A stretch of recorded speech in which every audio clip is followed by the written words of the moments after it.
Ooh, how you guys doing? It's been a minute. I know. I'm sorry, team.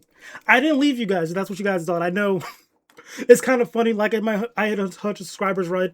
Then I just dipped for 2 weeks. You're probably like, Mikhail, what happened? I thought it was gonna be like the next arc, the second coming. Life. It's what happened, bro. Life is what happened. But we're back now. You feel me? I got the. I'm trying to find the right words for it. I was in this weird zone, if that makes sense, mental zone, and I just had to like get out of it for sure. Like that threw me off. Like I couldn't give the proper Mikhail energy, if that makes sense. Like you guys would feel that the vibes would be a little bit off, and I couldn't give that to you guys. You know what I mean? I didn't want to give that to you guys, but I'm at like a solid 90%. I'm feeling good. Life is doing better. Life is still decent. Life is has ups and downs for sure, but we're back, and I'm happy to talk to you guys once again, bro. We're not gonna have like another 2 week hiatus in a minute. Like that's not gonna happen again. Trust me about that. That was just a reswitch period, if that makes sense. Anyway, enough of that. One Piece. That's what we were talking about, bro. And let me tell you, One Piece these past few weeks, man, have been fantastic. Like, I know I've been talking about it obviously, but I was tapped in the whole time. And this latest chapter, I wouldn't call Luffy a fraud, but like, it's weird, you know what I mean? Because we're in the end, we're like heading to the end games, you feel me? It's time. This is the big bad boss. Luffy pulls up. And it makes sense why he lose. Like, he was supposed to win this fight. That makes sense. But like, dang, bro. I didn't know it was gonna be like this bad of a wash. But again, it makes sense. Luffy's been like on a winning streak. So like, the final boss point up while you're doing XYZ makes sense why you did it perform the greatest. And it's crazy too. This is like another what's what we're looking for. Um Nitpick tangent, whatever. Like he was doing cool stuff in the fight. But at the same time, it was only for like a quick second it was gone. You know what I mean? Like he put out like this whole genie form Luffy did. I was like, oh, this is raw. Did it for like one punch and it was done. I'm like, oh bro, like, what's going on? You know what I mean? And it sucks because I get that's like how Oda does it with Luffy's cool transformations, especially in Gear 5 specifically, because when Luffy went giant mode against Kaido, one time thinking to like the jump rope, boom, one attack. That's whatever. When he did lightning, just one attack, boom, that was whatever. Now we went to the genie mode, boom, one attack, that's whatever. But with some of these forms, I'm like, bro, I wish we could have got like maybe 2-3 more panels of this. I've seen him fighting a genie form because like it was. Let's show this off actually. Let's show it off. I'm gonna probably be like low edit for this video. I'm just gonna probably just pull up the scans itself, and hopefully we don't get in trouble. If that's all right with you guys. I'm tweaking right now. I'm kind of rusty. I'm sorry. I'm sorry. Hopefully, is the volume decent? I hope it is, man. It'll be embarrassing if it wasn't. Yo, why isn't my There it is. Okay. I'm not okay. Well, y'all listen to that Travis Scott album? I haven't yet. I heard it was trash though, which is kind of unfortunate.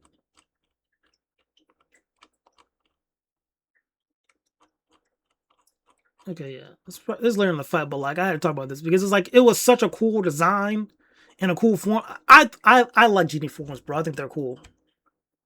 Or Dingens as they call it. Majin. Oh yeah, Majin Buu, because Majin Buu was supposed to be like a Dingen or a it's not a weird translation, but it's the same thing.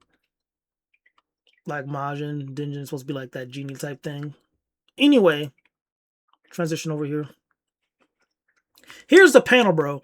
And to me, I just like genies, bro. Genies are cool. It is so raw. Like, bro, we get this cool transformation. He goes to talk to Luffy and whatnot. And then they go to fighting. Or Jinbei says, offers to help and whatnot. Luffy gets to okay. Yeah, yep. Going on back and forth. Wow, what whole chapters here. We might as well just go through it. Well, now because I want to skip to this part because he does the attack. Just one attack, fumbles, then he gets blasted out of it, bro. Like, it was just a cool one attack thing. That was it. Like, can we get like a couple more panels of them going back and forth, you know what I'm saying? But at the same time, I get it. I with the mindset I'm thinking is we're supposed to see that there's a gap between Luffy and Emu.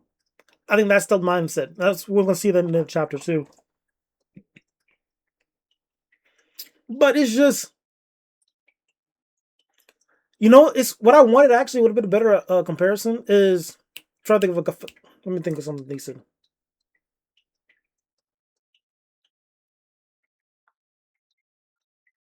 I'm trying to think of like a fight where someone's like completely outclassed, but it's a long back and forth.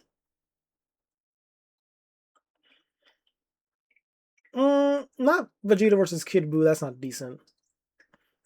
We'll go Future Saga. Yeah, we'll go Trunks versus Android 18 and 17 after Trunks is on Super Saiyan. That's a good example because again, it's a good exchange or whatnot. You see him throwing hands, but you see like there's like an obvious gap between them. You know what I mean? And then at the end, he's like throwing punches and whatnot, and they're just taking them easily. He's crying and whatnot, like something like that. Not Luffy crying, but like something along the lines of like there's this fight going on. He's throwing everything he can at him, but nothing's working. This right here, you just get like one clash failed. We're going to start over again with the one big clash. I want to see more hands being thrown, just a little bit more.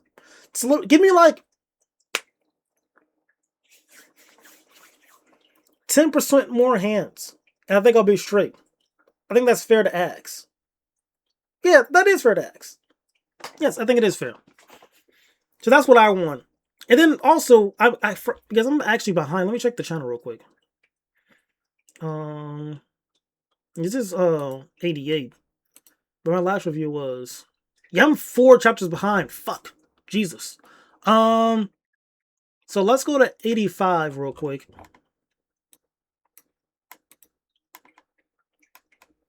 Man, I kind of just hop right into it. Okay, so what happened at 85? Anything of note that I want to talk about? We'll do like burst summaries. Okay, this was still the Brook backstory. His gaining his crush and whatnot, being a swordsman. Yeah, it's just mainly just him, his connection with Shorty, the young princess. Shuri. Yeah, I got it. Got her mismatch. That comes in later though. So this whole backstory just been on their relationship. That's cool, whatever. Then the kingdom went into sickness. The mother died. Brook's depressed or sad. He's training Shuri. And then the king wants to go to war with the world government because I think they want like the taxes or whatnot. Is that it? Taxes. The tribute. There we go.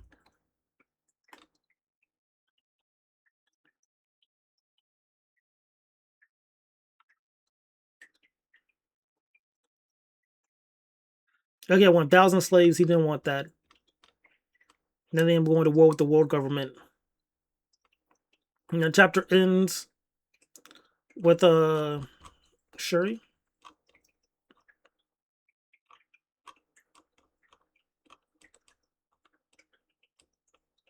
Shuri. Just gotta think of like Black Panther. That's the way I gotta think about it is. Shuri making a deal and then offing her father to save the kingdom. 86. What was that one about? Sorry for the quick flash or burst flash, but these are weeks old, but I'm still going to go through it for you guys just a little bit. Okay, yeah. So this chapter.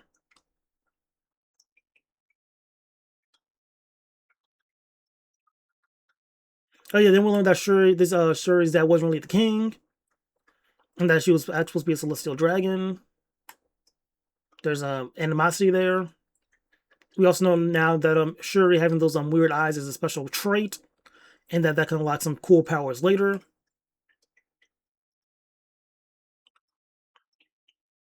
The powers can awaken later, but since she's young, she might be able to. And then Shuri tries off Brook, but I guess what's he face? We learn later that her stab like avoid Brook's vital organs, like his brain vessels and whatnot. It's a miracle your major blood vessels and brain to missed. So yeah, because she dead ass stabbed him in the head, bro. But it avoided major blood vessels and the brain stem. So that's insane.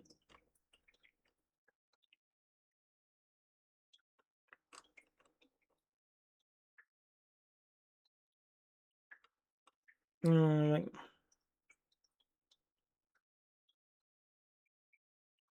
the flashback ended. Now he wants to save because she's a victim. And that makes sense. That's his Crusher's child, his father's, I mean, practically his brother's daughter. Like, you want to do what you can to save her. All right, cool. Luffy's charged up here. That chapter ends with Luffy punching Emu. Okay, we're making progress. 87. Ah, there we go. This was the better one. This is the good chapter right here. So 87 was the Sanji being a king chapter. That's probably what the chapter was. And Zoro gassing up Sanji. Man, Emu really was piecing up a Loki during this fight, bro. Like, look at. Alright, this is Loki's first showing, and it was like him just getting like really just pieced up the entire time. I'll show this. And like it makes sense, this is a big bad, but like dang, bro, like you've been hyped up this whole time, and like their first outing is like a well, because I don't want to see him like fighting low tiers. I like that's boring. I'd rather have him find like a mid to like almost high tier. Well, he's like the highest of tiers, Emu. But like someone who's strong, who's like on his own for sure, so we could like see like the crazy stuff he could do. But at the same time, like him punching up, you can actually see him go all out at the same time, So makes sense, but like dang, bro, Loki was getting pieced up. These past few chapters, man. Not even gonna hold you. I can do that. Okay, so ice melts because of Emu and no, because of the Ragnar hammer hitting the ice because that's what froze it. Only Ragnar could unfreeze it. Alright, then we get this panel right here of Zoro hyping up his mans. Like that was a tweet on Twitter that I saw. It perfectly said it the best. It was a meme when someone was like, "We're in a Sanji glazing competition, and you're up against Zoro," because really, like behind their backs, bro, they be always got each other up. Because again, with this panel right here, it just really shows you how much Sanji has faith in Sanji. Not Sanji. Zoro has faith in Sanji. Like Zoro knows Sanji's got it. It even says, "Like, bro, he's gonna be dead. Like your man says, dying today." And like they don't even like Zoro used those terms for sure. Like he doesn't use that for like Sanji taking someone's life. You know what I mean? So him being like, "Yo, your man's gonna die," insane work. It was just this is the toughest panel for sure.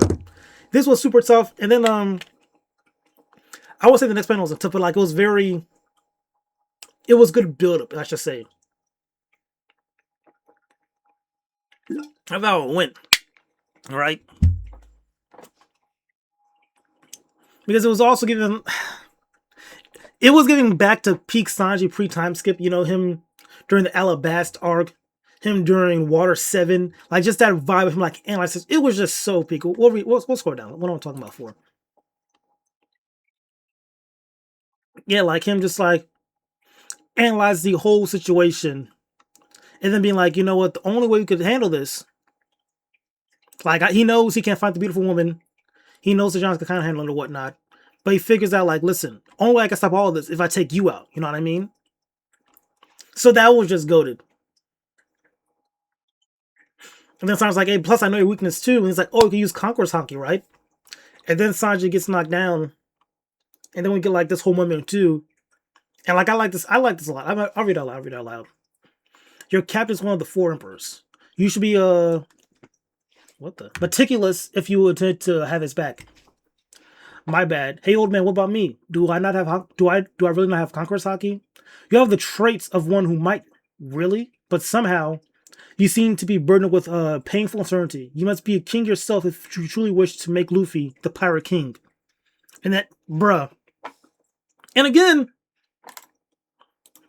it all makes sense because if you remember, quote unquote, technically Sanji is a prince. Because again, his father's like the king of, like his, like Germa 7, what, not Germa 7. The Germa corpse or whatnot. So his dad is technically the king as well, So Sanji in name is a prince. So maybe there's like theories too, like he has like the title of king because it makes me if his father wants to have like everything to avoid being like his father and whatnot. Hence him turning down the stealth suit, destroying that. Him not wanting to be a cyborg, but then like accepting that he is a cyborg. So I has to accept like, hey, listen, I need to actually be a king. Like he has the qualities for it. He just needs to actually take the first step into becoming a king, which is dope. And it's so crazy too, because if you're a Sanji fan, as you know, like I think you guys know at this point, like when it came to my characters, like Sanji and Kid. Regardless, people always think like, man, it would be kind of cool if Sanji had conquered Saki, and everyone else be like, that's impossible. Sanji doesn't have the qualities to be a king. He can't. He doesn't need conquer Saki. You guys should be happy to be a cyborg. X, Y, Z, yada yada yada. And now Odo's like, hey, listen, Sanji technically does have the qualities for a king, and he's going to get conquer Saki soon. Like, bro, easy money. Because again, people will be so upset. You're like, why do you need conquer Saki? That's Zoro's thing and Luffy's thing. Sanji doesn't need it. It's like, bro, you're one of the wings of the Pirate King. You feel me? You got to match. And plus, and then plus what Gaiabon existing and whatnot.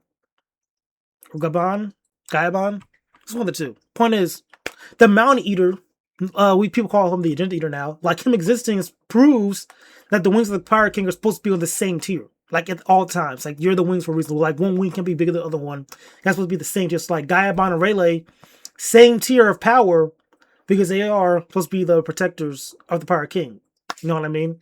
Same thing with Zoro and Sanji. They're supposed to be on the same tier at all times, And now this finally proves it. And him getting that is going to be like that leg up of, hey, listen, he's cold officially. You know what I mean? So that was great. That was a really good chapter.